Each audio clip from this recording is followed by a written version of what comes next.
thank all of you in the spirit of that African proverb that Senator Padilla was referencing. You want to go fast, go alone. You want to go far, go together. And I look back at this audience, and I look at all of you united in this cause, and I'm reminded where we are at this precious moment in time. We are in Los Angeles. The most diverse city in the most diverse county, in the most diverse state, in the world's most diverse democracy. And I've long believed that the world looks to us, to all of you, to see that it's possible to live together and advance together and prosper together across every conceivable and imaginable difference. What makes LA great, what makes California great, and what makes the United States of America great is that at our best, we don't tolerate our diversity, we celebrate our diversity. And it's a point of pride because we're all in this together. Where are we? At Democracy Center. And right outside, at this exact moment, are dozens and dozens of ICE agents.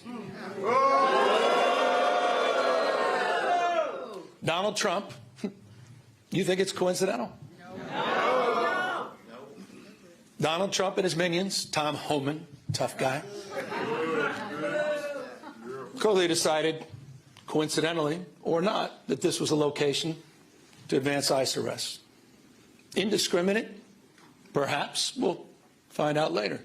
It was certainly indiscriminate when a 15-year-old disabled boy had a gun put to his head in Los Angeles trying to go to school just a few days ago.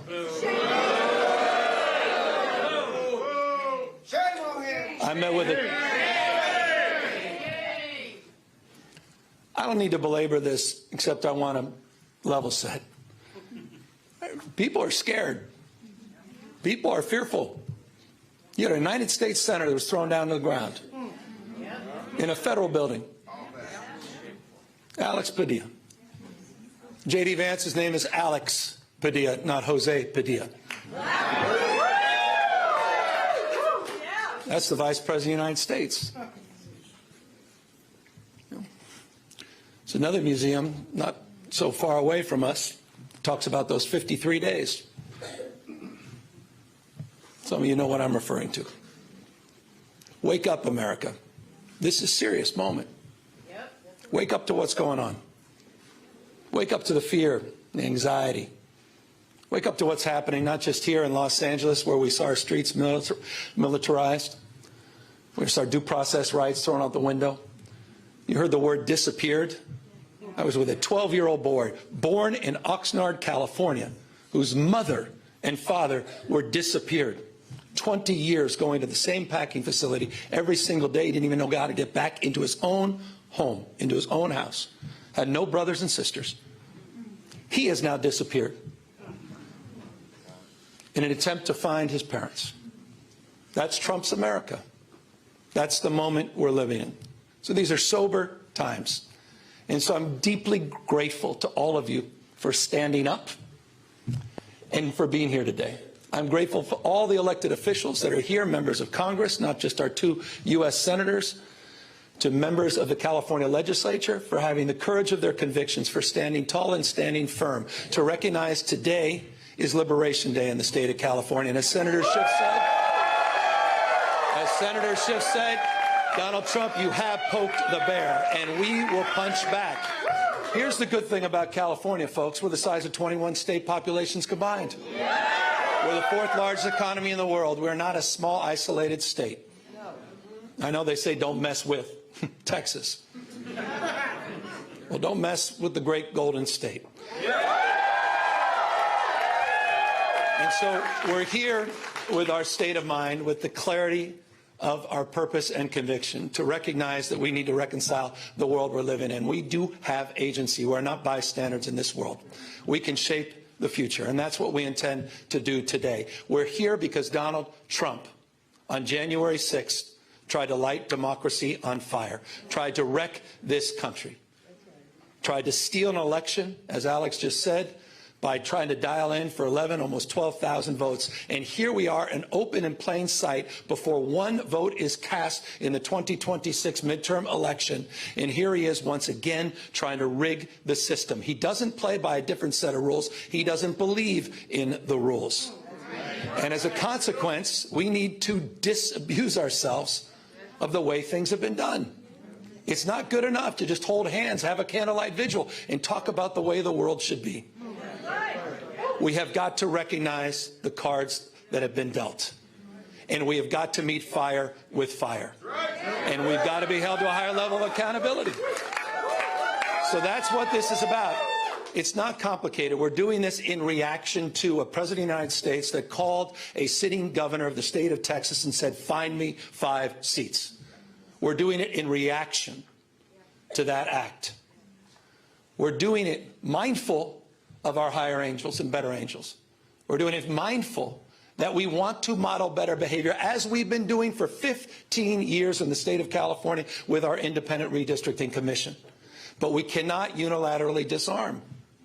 We can't stand back and watch this democracy disappear. We can't stand back and watch this democracy disappear district by district all across this country, not just in Texas, but in Missouri, where J.D. Vance went just a week ago, in Indiana, in places like Ohio, in places like Florida. We need to stand up, not just California. Other blue states need to stand up. We need to be firm in our resolve. We need to push back. So we're here in that light. And I'm grateful to have remarkable partners in the legislature. It's a tall task. We're asking them for 2/3 of a legislative consent. But this is the difference. This is the difference between what's happening in Texas and what's happening here in California. We didn't receive a phone call from the President of the United States to then quietly go in the back room and start drawing maps and legislatively try to jam them through against the consent of the people. We're doing precisely the opposite. We're working through a very transparent, temporary, and public process. We're putting the maps on the ballot, and we're giving the power to the people. This will be the first redistricting that's ever done that. That's the difference. We tried to raise the standards, and these guys are not playing by any set of rules. So this time requires us to act anew, not just think anew.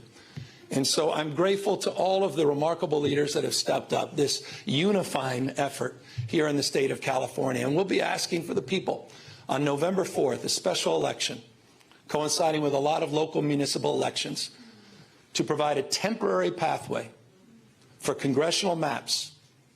We will affirm our commitment to the state independent redistricting after the 2030 census. But we're asking the voters for their consent to do midterm redistricting in 2026, 2028, and 2030 for the congressional maps, to respond to what's happening in Texas, to respond what Trump is trying to excite. And we'll do so in a way that also affirms our desire as a state to level the playing field all across the United States. We believe in a national independent redistricting framework. And we believe that's the right goal and the right thing to pursue. And I will just state for the fact, Zoe Lofgren, who runs our California delegation, she authored the bill. Democrats unanimously supported that National Independent Redistricting Commission. Republicans were nowhere to be found. They want to rig these elections, and they want the power that gerrymandering provides, because they know what Donald Trump knows. He's going to lose the midterms. He knows de facto his presidency ends in 17 months when Speaker Jeffries is back in office. He knows it. Why else would you try to rig the system? Why else would you make the phone call? He's a failed president. Who else sends ICE same time having a conversation like this? Someone who's weak. Someone who's broken. Someone whose weakness is masquerading his strength.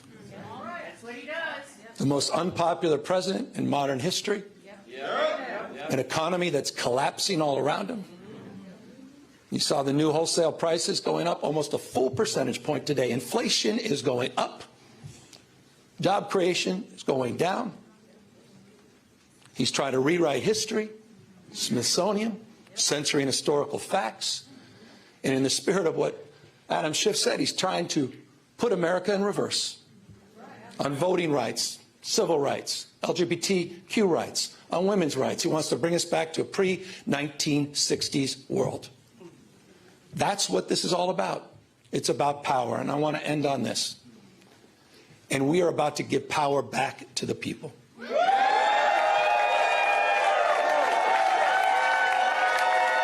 You have, on November 4th in California, you have the power to stand up to Trump.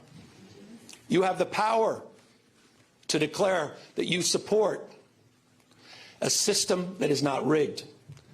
You have the power on November 4th to stand up for people that are being bullied. You have the power to stand up for people that are being intimidated. You have the power to stand up to the rule of law. We're giving the people of this state the power to save democracy, not just in California, but all across the United States of America. I hope we are waking up to this reality. Wake up, America. Wake up to what Donald Trump is doing. Wake up to his assaults. Wake up to the assault on institutions and knowledge and history. Wake up to his war on science and public health. In his war against the American people. This is a guy who lays claim to want to get a Nobel Prize, sitting there and bending his knee to Mr. Putin. You have the power to straighten this out. And so I want to again just thank everybody for exercising not just their formal authority, yes, that's what we're doing, but also sharing their moral authority at this moment. I want to thank everybody for being here today, for being here tomorrow, and most importantly, we're counting on all of you on November 4th to be there for each other to win this election and stand up for our democracy. Thank you.